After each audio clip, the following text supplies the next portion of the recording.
তাহলে 8:30 পর্যন্ত ইনশাআল্লাহ। তাহলে আজকে আমরা আসছি কোথায়? গফফার মন্ত্রণালয়। কোথায়? গফফার মন্ত্রণালয়ে আসছি মাগফিরাত দেওয়ার জন্য।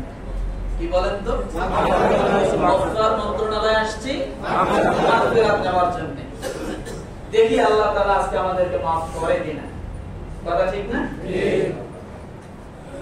আল্লাহ পাক রব্বুল আলামিন বলেন, আল্লাযীনা ইয়াহমিলুনাল আরশা ওয়া মান হাওলাহু ইউসাব্বিহুনা বিহামদি রাব্বিহিম ওয়া ইয়াস্তাগফিরুনা লিল্লাযীনা আমানু يسبحون بحمد ربهم ويؤمنون به ويستغفر للذين آمنوا ربنا وسعت كل شيء رحمة وعلما فاغفر للذين تابوا واتبعوا سبيلك وقهم عذاب الجحيم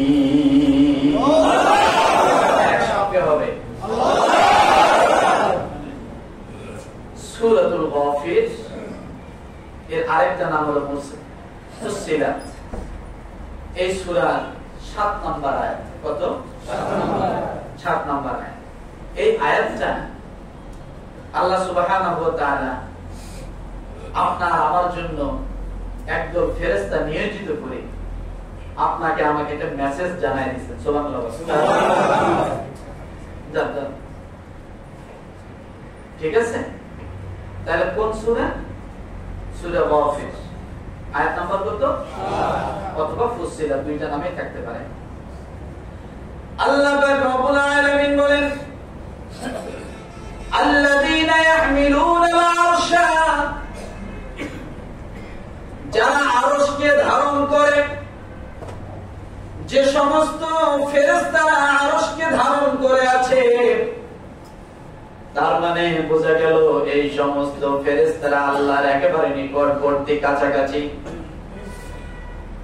কারণ আল্লাহ কুরসি যারা বহন করে আছে তারা অবশ্যই সম্মানিত ফেরেশতা। কথা ঠিক কিনা? এই ফেরেশতারা কত বড় আর সবচেয়ে ছোট ফেরেশতা কত বড়? মুফাসসিরিনে কেরাম বলেন, ছোট ফেরেশতাদের মধ্যে থেকে একজন ফেরেশতা হলো উহুদ পাহাড়ের সমান, সবচেয়ে ছোট।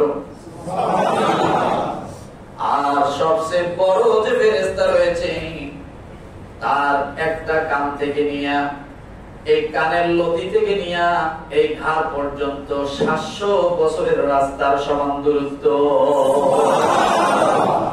কানের লতি আর ঘাড় আমাদের কয় আঙ্গুল? 4 আঙ্গুল, 5 আঙ্গুল। এই ঘাড় আর এই কানের লতি, এই এর দূরত্ব হলো 700 বছরের রাস্তা। ওই ফেরেশতার গর্দান যদি এত বড় হয়, দেহটা কত বড়? কথা বুঝেন না? যার কানের লতি আর ঘাড় 700 বছরের রাস্তা, আবু দাউদ শরীফে হাদিসটা আসছে। তাহলে ওই ফেরেশতার দেহটা কত বড়? আল্লাহ নবী জনাবে মুহাম্মদুর রাসূলুল্লাহ সাল্লাল্লাহু আলাইহি ওয়াসাল্লাম মিরাজের রজনীতে যখন গেলেন, যে বললেন, আল্লাহ শুনেছি আপনার আরশ নাকি ফেরেশতারা ধারণ করে আছে। আয় আল্লাহ, আমি একটু দেখতে চাই তোমার আরশ বহনকারী ফেরেশতারা কত বড়। আল্লাহ তাআলা রাসূলকে দেখায় দিলেন, নবীজি আপনি আরশ ধারণকারী ফেরেশতাকে কি দেখতে চান? বলি, ইয়া আল্লাহ আমি একটু দেখতে চাই। আল্লাহ তাআলা তাকে দেখায় দিলেন, 7 জমিনের নিচে পানি আছে, ওই পানির উপরে একটা পাথর আছে, ওই পাথরে একজন ফেরেশতা আরশ বহনকারী ফেরেশতা দাঁড়ানো, 7টা জমিন এবং 7টা আসমান সহ তার হাঁটুর নিচে। সুবহানাল্লাহ। কোথায়? জমি, 7টা আসমান, সব মিলিয়ে কোথায়? তার হাঁটুর নিচে। ফেরেশতা কত বড়! এরপরে বলবেন হুজুর তাহলে হাঁটুর নিচে থাকলে উপরের গুলা কি?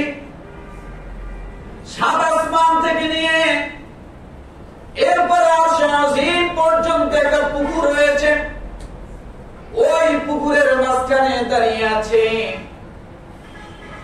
এই তাফসীরের কিতাবে আয়াতের তাফসীর আলোকে আছে যে আল্লাহ সুবহানাহু ওয়া তাআলার আরশের নিচে যে ফেরেশতা রয়েছে, ওই ফেরেশতা এবং 7 আসমানের যে আসমান রয়েছে, এর মধ্যবর্তী জায়গাটা হলো কানের লতি থেকে নিয়ে হাঁটু পর্যন্ত বিশাল দূরত্বের ব্যাপার।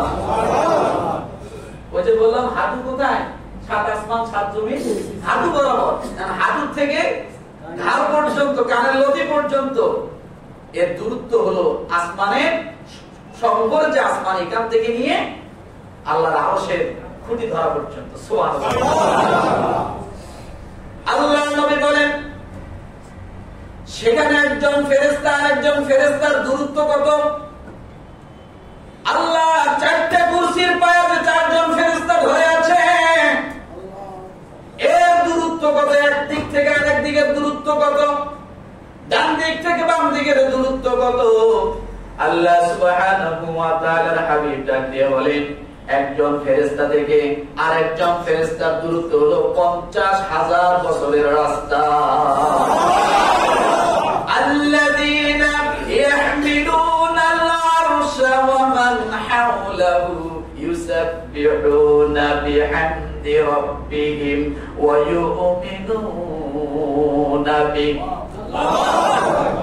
তাহলে ফেরেশতা যদি এত বড় হয়, বুঝে এখানে মারাত্মক একটা কথা আছে। কষ্ট হচ্ছে নাকি? মনোযোগ আছে? হারাই গেছে? ধরে থাকে। এত বড় ফেরেশতা যার এক কাপ থেকে আরেক কাপ, একদিক থেকে আরেক দিক 50,000 বছরের সমান দূরত্ব, যার কানের লতি আর ঘাড় এই 4 আঙ্গুলের সমান 700 বছরের রাস্তা, যার হাঁটুর নিচ থেকে পা পর্যন্ত 7 আসমান 7 জমিন এতটুকু সমান, এত বড় বিশাল ফেরেশতা, তাই না? আল্লাহর আরশ বহন করবে, কিন্তু আরশটাকে আলগি দিতে পারে না। এবার বলছেন আরশ কত বড়? এক ফেরেশতা আরেক ফেরেশতার দূরত্ব যদি 50,000 বছর হয়, তাহলে ওই আরশটা কত বড়? আগামীকাল বলেন আজকে ওই চেয়ারটা কত বড়? এক ফেরেশতার দূরত্ব আর এক ফেরেশতার দূরত্ব হলো 50,000 বছর, তাহলে আরশটা কত বড়? এই আরশটাকে ঘাড়ে করে নেওয়ার জন্য আল্লাহ সুবহানাহু ওয়া তাআলা ফেরেশতা নিয়োজিত করলেন। করার পরে বললেন তোমরা আরশটাকে আলগি দাও। কি দাও? আরশটাকে উঁচু করো। কিন্তু যখন উঁচু করতে গেলে উঁচু করতে পারে না, পড়ে যায়। আল্লাহর কাছে আবারও স্বীকার করলো রব্বুল আলামিন আরশ ধারণ করা, বহন করা, উঁচু করা আমাদের দ্বারা কোনো সম্ভব না। এই আরশে কে আছে? আল্লাহ। কথা বলে আল্লাহু আকবার। ও মুসলমান, যখন আরশকে বহন করতে পারে না, আরো 4 জন ফেরেশতা নিয়োজিত করা হলো। কয়জন হলো? খাটলি নিয়ে যায় না মানুষ, মর্দার খাটলি নিয়ে যায় না, বোঝার জন্য বলছে আল্লাহ, বোঝার জন্য। প্রথম সামনে 4 জন ধরে, এরপর মাঝখানে কতগুলো আছে না? কেন? ওজনটা বেশি হয় এই জন্য নাকি? আল্লাহ সুবহানাহু ওয়া তাআলা আরো 4 জন ফেরেশতা নিয়োজিত করলেন। এরপর আরশ আলগি দিতে পারে না। ফেরেশতারা অবরোধ, সিজদা করে গেল রব্বুল আলামিন। আরশ বহন করতে পারে না, আরশ উঁচু করতে পারে না। আল্লাহ তাআলা একটা দোয়া শিখিয়ে দিলেন, ও ফেরেশতারা বলো লা হাওলা ওয়ালা কুওয়াতা ইল্লা বিল্লাহিল আলিয়্যিল আযীম।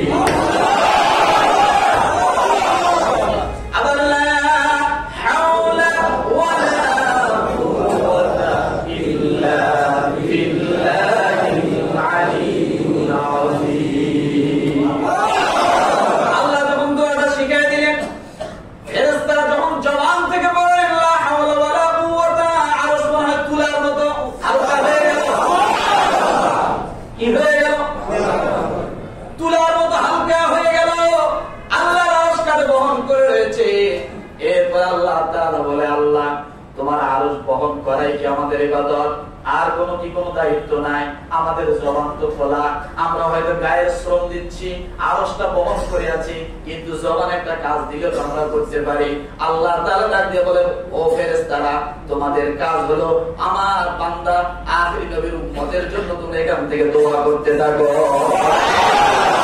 আল্লাযীনা ইয়াহমিলুনাল আরশা ওয়া মান হাওলাহু ইউসাব্বিহুনা বিহামদি রাব্বিহিম ওয়া ইউমিনুনা বিহি ওয়া ইস্তাগফিরুনা লিল্লাযীনা আমানু। আল্লাহ আরশটা তো ধরে আছে, কাজ তো নাই, জবান তো খালি। তুমি একটা আমাদেরকে আমল দাও, যে আমলটা করলে আমরা একটু লাভবান হব। আল্লাহ বা তোমাদের ডিউটি হলো আমাকে আমার আরশকে কাঁধে নেওয়া, দ্বিতীয় আখিরি নবীর উম্মতের জন্য এখান থেকে দোয়া করা। তাদের নাম জপ, তাদের জন্য মাফ চাও, তাদের জন্য জিকির করো, আমি আল্লাহ তাআলা তোমাদের প্রতি সন্তুষ্ট থাকবো।